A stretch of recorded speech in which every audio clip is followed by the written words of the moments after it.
ভিডিওটি দেখে চোখের জল ধরে রাখতে পারবেন না। কতটা নির্মম হলে মানুষ এই ধরনের কাজ করতে পারে। একটি 5 বছরের ছোট্ট শিশু যখন তার দিদিমার বয়সী একটি মহিলাকে পিচকারি দিয়ে একটু রং দিতে যায় দোলের দিন, আর তখন সেই মহিলা একটি গরম জলের বালতি নিয়ে পাস হচ্ছিলেন, আর বাচ্চাটি একটু রং দিতেই সেই গরম জলের বালতিটি বাচ্চাটির গায়ে ঢেলে দিলেন, আর বাচ্চাটি তখন উচ্চস্বরে আকাশ বাতাস কাঁপিয়ে চিৎকার করতে লাগলো। তো এই মহিলা হলেন মা জাতির কলঙ্ক। কি করে পারলেন এই নির্মম কাজটি করতে? একবারও ভাবলেন না যে এই বাচ্চাটির কি ক্ষতি হয়ে যেতে পারে? উনি কি মানুষ? ওনাকে কি মানুষের পর্যায়ে ফেলা যায়? তো কি বলবো বন্ধুরা, এই ভিডিওটা দেখে আমার জীবনের একটি স্মরণীয় ঘটনা মনে পড়ে গেল। সালটা ছিল 2006। আমার ছেলের বয়স তখন 2 বছর। ছেলে আমার খুব চঞ্চল ছিল, আর পাশের বাড়ি দুটো বাচ্চা মেয়ে চলে আসতো ওর সঙ্গে খেলা করতে প্রত্যেক দিন। অন্যান্য দিনের মতো সেদিনও খেলা করতে এসেছিল, আর আমি ওর জন্য গরম জল ফুটিয়ে রেখে দিয়েছিলাম একদম খাটের তলে ঢুকিয়ে। তো ওই বাচ্চা মেয়ে দুটি আমার ছেলেকে ভাই ভাই করে তাড়া দিতেই ছেলে দৌড়ে গিয়ে খাটের তলে লুকিয়ে পড়তে গেল, আর ওই হাতটা পুরো গরম জলের মধ্যে এরম করে চুবিয়ে দিল। এইখান থেকে এই পর্যন্ত ছেলের জ্বলে পুড়ে গেল। আমি তখন দিশেহারা হয়ে কল ছেড়ে ঠান্ডা জল দিতে থাকলাম। ঠান্ডা জল দিতেই পুরো সাদা চামড়া বেরিয়ে এলো। কচি চামড়া তো, কি জ্বালা, কি কষ্ট। তো যার হয় সেই বোঝে। একমাত্র বেস্ট ফিডিং দিয়ে ওকে আমি শান্ত করে রেখেছিলাম এবং হসপিটাল পর্যন্ত নিয়ে যেতে পেরেছি। পায়ের ওপরে পা দিয়ে সহ্য করছিল ব্যথা।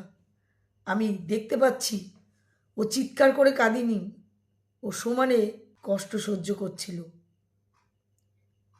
আর সেই সময় এক দাদা ভাই আমাদের ভগবানের মতো সাহায্য করেছিল।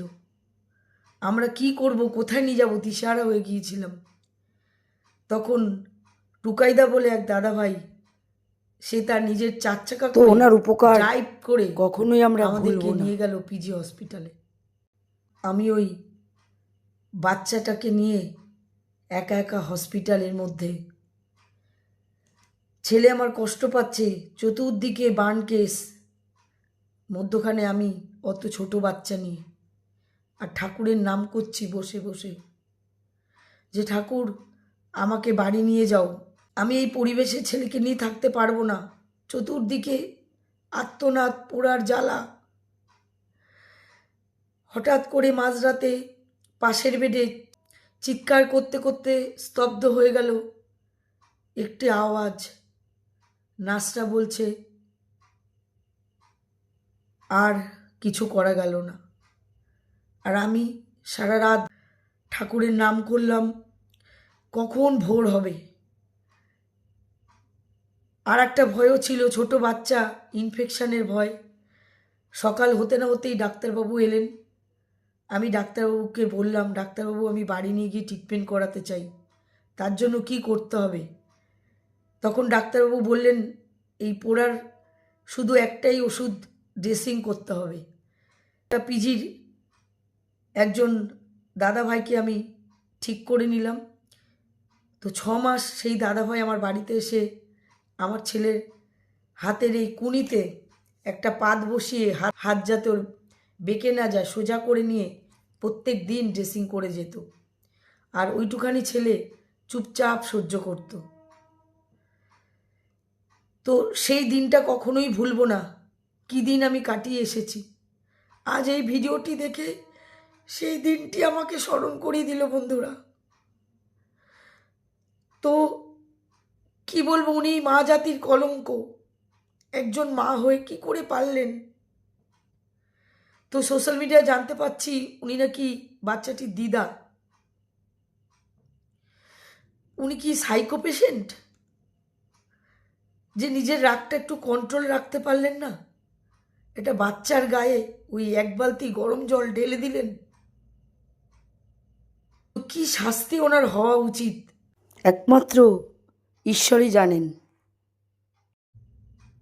আর একটা কথাই আপনাদের কাছে বলবো, সবাই একটু এই বাচ্চাটির জন্য একটু প্রে করবেন, যাতে এই বাচ্চাটি জ্বালা মুক্ত হয় এবং সুস্থ হয়ে মায়ের কোলে ফিরে আসে।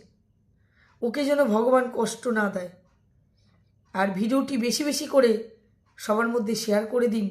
দ্বিতীয় দিন যেন এইরকম ভুল কাজ কেউ না করে। নিজের রাগকে সবাই কন্ট্রোল করুন।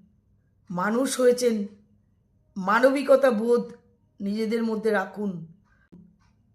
তো ঘোর কলিযুগ, এই কলিযুগে আরও যে কত কিছু আমাদের দেখতে হবে তো জানা নেই সেটা। আর সবাই এই সোনাটার জন্য একটু প্রে করবেন। সবাই ভালো থাকবেন, সুস্থ থাকবেন।